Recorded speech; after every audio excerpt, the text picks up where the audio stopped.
Eva sat in the dimly lit office of her apartment, fixated on the screen. A shaky handheld camera video played before her, its colors washed out and flickering as if straining to capture light. The footage was grainy, a hallmark of something forbidden, something best left unseen.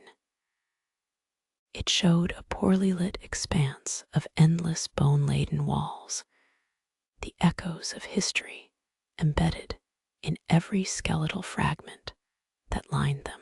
Eva replayed the part where the bones seemed to shift and whisper, their murmurs too soft to be understood.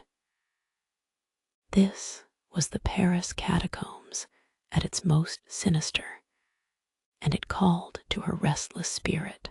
She couldn't shake the feeling that behind those whispers lay secrets yet to be unveiled. Meanwhile, across town, Mark was researching in the grandeur of the Historical Society's library, surrounded by old tomes and yellowing maps. He rolled his chair over to a dust-covered volume. Catacombs of Paris, Secrets Below. He traced a finger over the map, landing on an unfamiliar section marked with a red X. This was the unmarked, the unventured, the territory of the lost. He knew Eva had that rare footage, and he was determined to go, if only to quench his thirst for mystery. Jonas, perpetually the cautious one, met them both later that evening. In his hands was a VHS tape labeled Forbidden Paris. It had been delivered to him anonymously 2 days ago. Jonas knew it was the reason they had to act. They met at a dimly lit cafe, sharing uneasy glances as they planned their dive into the depths. The tension was palpable. They all felt it, that insidious lure of the unknown that was wrapped in macabre enigma. The catacombs beneath Paris had become more than just legend. The evening of their expedition arrived, heavy with ominous promise. Eva, Mark, and Jonas stood at the innocuous entrance to the catacombs, an iron gate sinking into the earth. Black night cloaked the air above, while an unspoken anxiety settled amongst them. Eva held the key that was both physical and metaphorical, the decision to unlock what many dared not. They descended the slippery stone stairwell, each step reverberating throughout their being, until they disappeared from the light of the world above. Inside, the catacombs cocooned them within its narrow tunnels, adorned with wall after wall of stacked bones. The air grew colder, thicker with the weight of history. Their footsteps echoed in a cadence that mimicked a heartbeat. A slight draft moved the stale air, creating an eerie, whispered sound that seemed to emanate from within the very bones themselves. With flashlights in hand, they ventured deeper into the maze, their path dictated by a crude map they had sketched from memory. Despite their resolve, a sense of disorientation threatened to fracture their focus. The air was musty, and the sound of distant dripping water punctuated the silence. Shadows seemed to creep along the curved walls, animated by their unsteady lights. Jonas, wary but vigilant, couldn't shake the feeling that they were being watched. The shadows grew more menacing. They seemed to gather purpose in the peripheral, stalking unseen just beyond the edges of light. Hours passed as the team navigated deeper, the path familiar yet twisting in unanticipated ways. The chill of the catacombs now seeped beyond skin to find root in psyche. Dwelling there like an uninvited guest, Eva, usually resolute, found her mind turning introspective, as if brushed by the ghostly stories surrounding these tunnels. Her friends sensed her unease, yet, as if by some shared understanding, chose silence as their companion. A low, rumbling sound startled them, reverberating through the labyrinthine passage. It was reminiscent of a deep, primal growl, but more fractured, more human.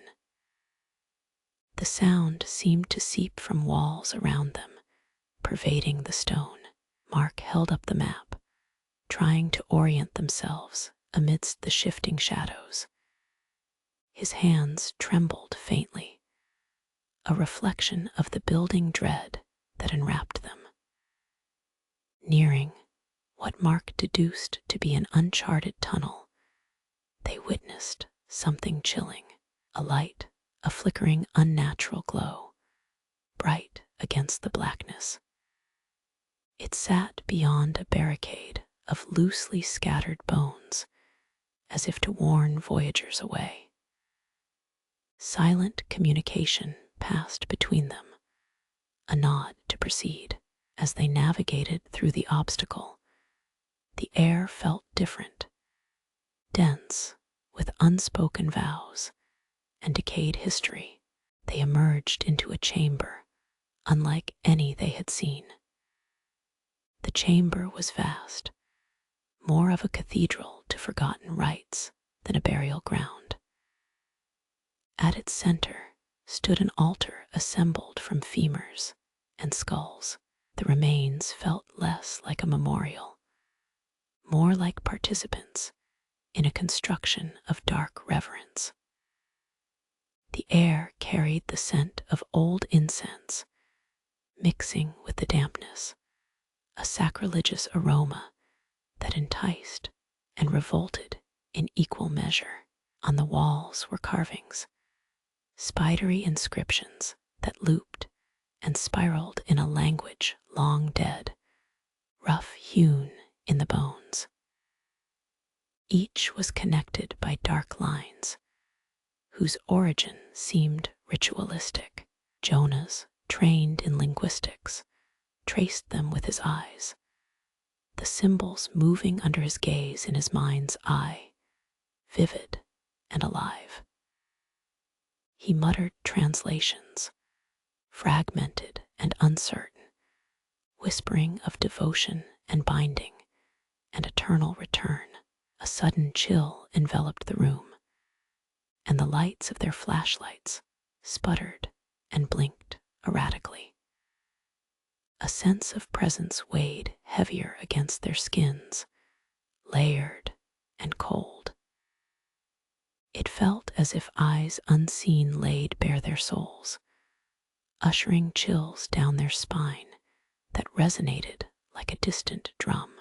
The sudden blackout consumed them, plunging the chamber into palpable darkness. Gasping, they fumbled with their flashlights until their lights once more cut through the thick shadow. Goosebumps crawled intertwined with uncertainty and fear, like roots in the damp earth. Eva's voice wavered as she suggested they leave this chamber and its macabre centerpiece.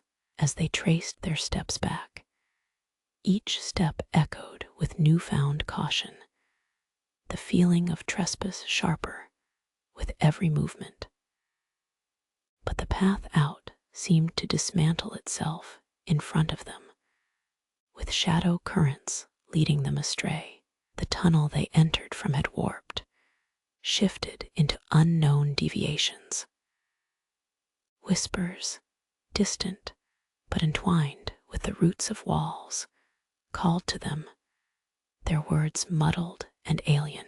Desperation gripped them as the multifaceted threat of being lost suffused their thoughts.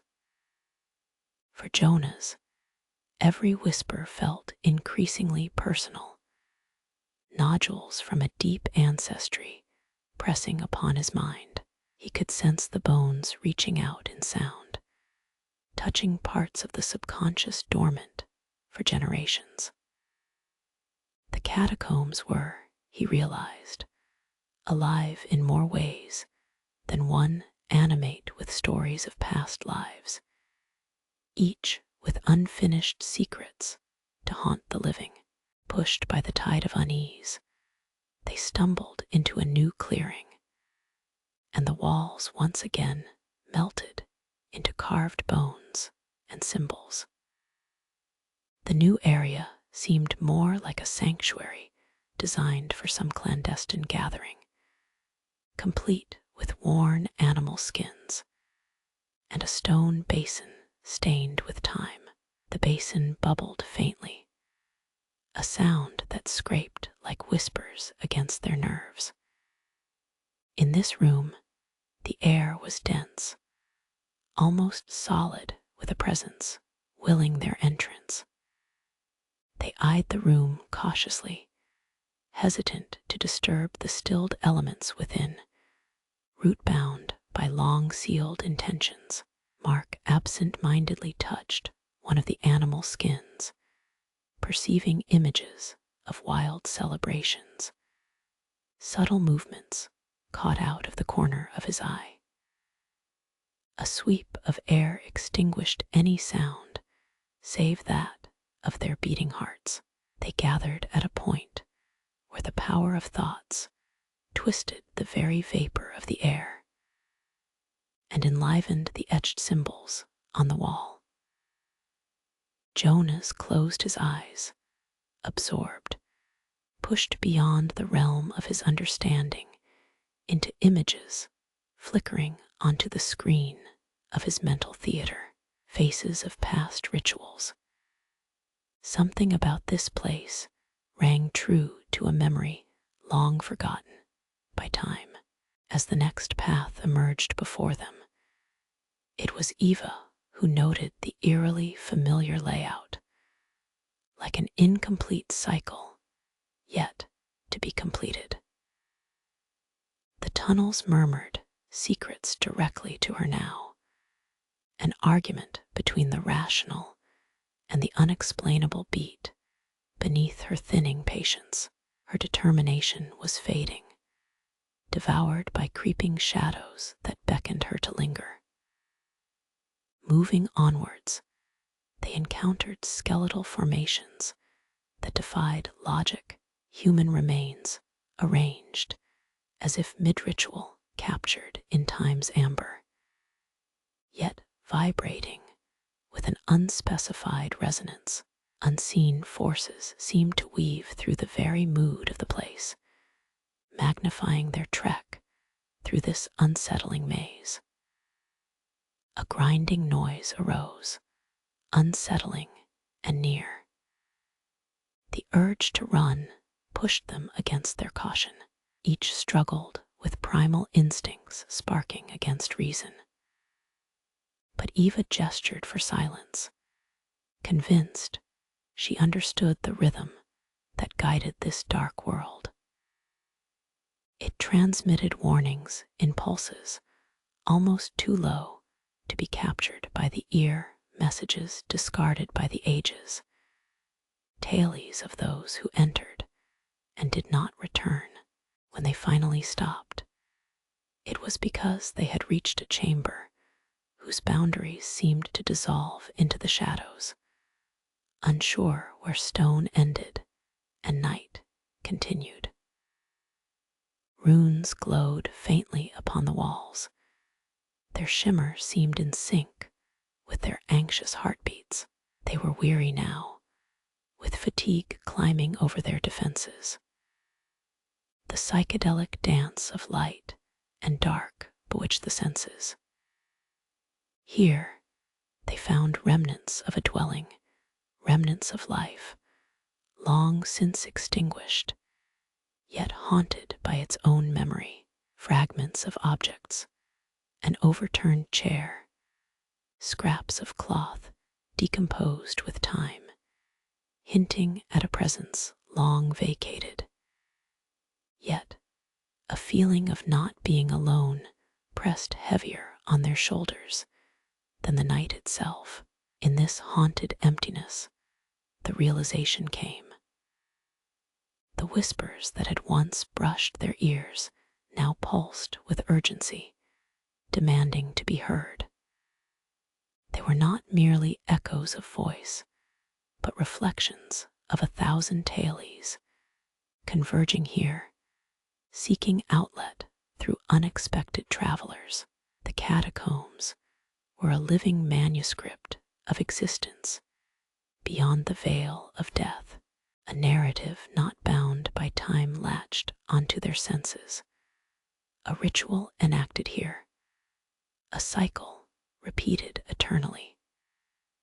Jonas now found it impossible to ignore the whispers as they mingled with his thoughts, sowing seeds of doubts and fears beyond the rational. He muttered fragments of conversation to himself, uninvited banter, with specters lingering just out of sight.